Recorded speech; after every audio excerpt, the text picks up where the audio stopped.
وہ میرے ایک دوست ہیں, ان کا نام ہے علی اکبر گھمن. وہ WHO میں کام کرتے ہیں اور دنیا میں پھرتے رہتے ہیں, پوری دنیا میں. پتہ نہیں کبھی عراق میں ہوتے ہیں, کبھی آسٹریلیا میں ہوتے ہیں.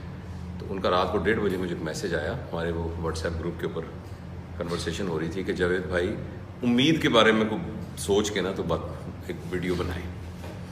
اچھا, میں نے یہ سوچا کہ آدمی غصے میں ہوتا ہے, آدمی نفرت کی کیفیت میں ہوتا ہے, پیار کی کیفیت میں ہوتا ہے, تو آئی ایم شیور کہ اس کے دماغ میں کوئی نہ کوئی پروسیس چل رہا ہوگا, کوئی نہ کوئی کیمیکل چینجز آ رہی ہوں گی, کوئی نہ کوئی سرکٹ نئے بنتے ہوں گے. تو یہ امید آخر کیا چیز ہے؟ امید ہمارے تھاٹ پروسیس کے لیول پر کیا چیز ہے اور ہمارے سب کانشیس میں کیا چیز ہے؟ میں نے کافی سارا اس پہ غور کیا, تھوڑا سا لٹریچر بھی دیکھا. تو جو باتیں مجھے سمجھ میں آئی ہیں نا, اس کو سمجھانے کے لیے ایک چھوٹی سی کہانی ہے. ایک نیورو سرجن تھے بہت بڑے, تو انہوں نے بتایا, میں مختصر بتا رہا ہوں, انہوں نے یہ بتایا کہ میرے پاس ایک پیشنٹ آیا, برین ٹیومر کے لیے ریفر ہوا. جب میں نے اس کو دیکھا تو ایک دم میں حیران رہ گیا. وہ میرا اپنا ایک جاننے والا تھا, دوست تھا, جو کہ میرے ساتھ ٹینس کھیلتا تھا, اور میں نے اس کو آج تک نہیں بتایا تھا کہ میں نیورو سرجن. کلب میں ہم اکٹھے کھیلتے تھے, وی ور ٹینس پارٹنرس. تو وہ دیکھ کے مجھے حیران ہو گیا کہ یار تم نے کبھی بتایا نہیں. تو میں نے اس کو دیکھا تو میرا اس کے ساتھ ایک تعلق بھی تھا. جب ڈائگنوز کیا تو پتہ لگا اس کا ایک برین ٹیومر ہے. خیر وہ سارے پروسیس سے گزر کے تو میں نے اس کا آپریشن کر دیا. آپریشن اس کا ٹھیک ہو گیا, ہماری دوستی اور پکی ہو گئی. جو میرا ایک پروفیشنل ریلیشن تھا وہ اپنی جگہ پہ تھا. وہ مجھے پوچھتا تھا کہ یار میں ٹھیک ہو جاؤں گا؟ تو میں نے اسے کہا ٹھیک ہو جاؤ گے. کہتا وہ کچھ عرصے کے بعد پھر اس کو دوبارہ ریکرنس ہوئی برین کے اندر. جب ریکرنس ہوئی تو پھر اس نے مجھ سے پوچھا کہ یار میں ٹھیک ہو جاؤں گا؟ تو میں نے کہا یار انشاءاللہ ٹھیک ہو جاؤ گے. نہیں انشاءاللہ تو خیر میں کہہ رہا ہوں کہ ٹھیک ہو جاؤ گے. تو انہوں نے کہا کہ ہم نے جب علاج کیا پتہ لگا تو انہوں نے کہا جی اس کی ری سرجری کرنی پڑے گی.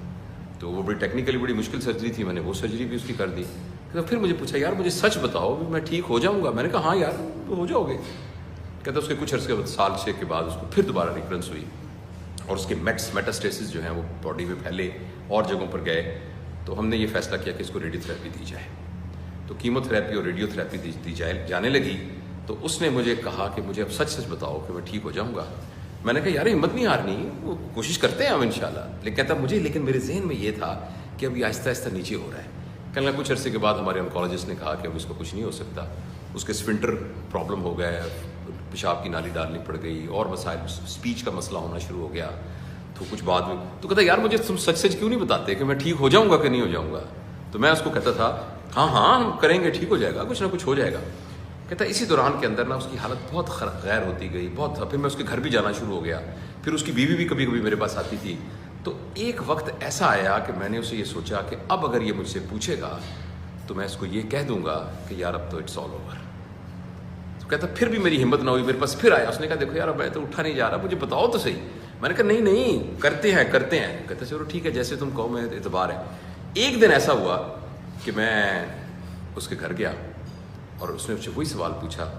تو میں نے اسے کہا کہ دیکھ ہم اس فائٹ کو کرتے رہے ہیں, لیکن تم سمجھدار آدمی ہو, سب کچھ دنیا سے جانا ہے, تو میرا خیال ہے کہ اب نا یہ کافی مشکل ہے اس کا ٹھیک ہونا. تو اس نے کہا اچھا کوئی بات نہیں, thank you for letting me know the truth. کہتا میں گھر آ گیا مگر میری طبیعت اتنی بوجھل تھی, میں کھانا کھا کے لیٹنے لگا تو میری پھر طبیعت بڑی بوجھل تھی. تو میں نے ایسے ہی دوبارہ اس کو تسلی دینے کے لیے فون کیا. تو میں نے اس کی بیوی نے فون اٹھایا. تو میں نے کہا میری سے بات کراؤ. اس نے کہا تو آپ کے جانے کے 5 منٹ کے بعد مر گیا, فوت ہو گیا. تو اس نے اپنی کتاب میں یہ لکھا ہے کہ جو امید کی جو تار تھی نا وہ میرے ہاتھ میں پکڑی ہوئی تھی, اور وہ تار اس کو زندہ رکھی ہوئی تھی. اور جب تک میں اس کو کہتا رہا کچھ نہیں ہوتا, تو اس کی اندر کی انرجیز جو تھیں وہ اتنی اسٹرانگ تھیں کہ وہ اس کے پورے میٹابولزم کو اور اس کے سسٹم کو کھینچتی رہی باوجود اس کی بیماری کے. جو ہی میں نے وہ تار کاٹی امید کی تو اندر سے کوئی کنیکشن کٹا, اور اس کے 15 منٹ کے بعد وہ فوت ہو گیا. بیمار تو وہ تھا ہی خیر.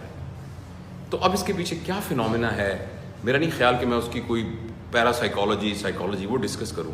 لیکن اس واقعے نے مجھے بہت موو کیا اور یہ بتایا کہ امید وہ طاقت ہے جو ہمارے اندر ایک موٹیویشن, ایک جذبہ, اور گرے ہوئے کو بھی یہ امید یعنی یہ اس کو حوصلہ دیتی رہتی ہے, یہ قوت کہ وہ اٹھ کے کھڑا ہو سکتا ہے. تو اس لیے ہمیں اپنے لیے بھی اور اپنے پورے انوائرمنٹ کے اندر امید کو کبھی لوز نہیں کرنا چاہیے.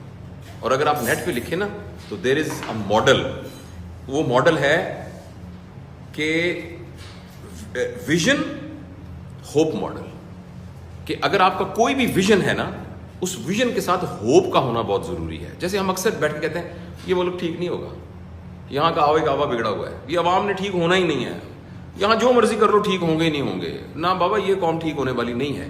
تو یہ تو بنیادی طور پر یہ کہنا ہے کہ ہمیں کوئی امید نہیں ہے. اور جب ہم کہتے ہیں ہمیں کوئی امید نہیں ہے تو ہم بنیادی طور پہ وہ رسی کاٹ دیتے ہیں کہ جس کی بنیاد کے اوپر ساری کی ساری وہ کھڑی ہوتی ہے, پوری کی پوری ایک جو اسٹرکچر کھڑا ہوا ہوتا ہے. تو اس لیے میرے خیال میں امید وہ طاقت ہے, اور ہمیں ہر وقت ریئلسٹک ضرور ہونا چاہیے مگر پر امید ہونا چاہیے.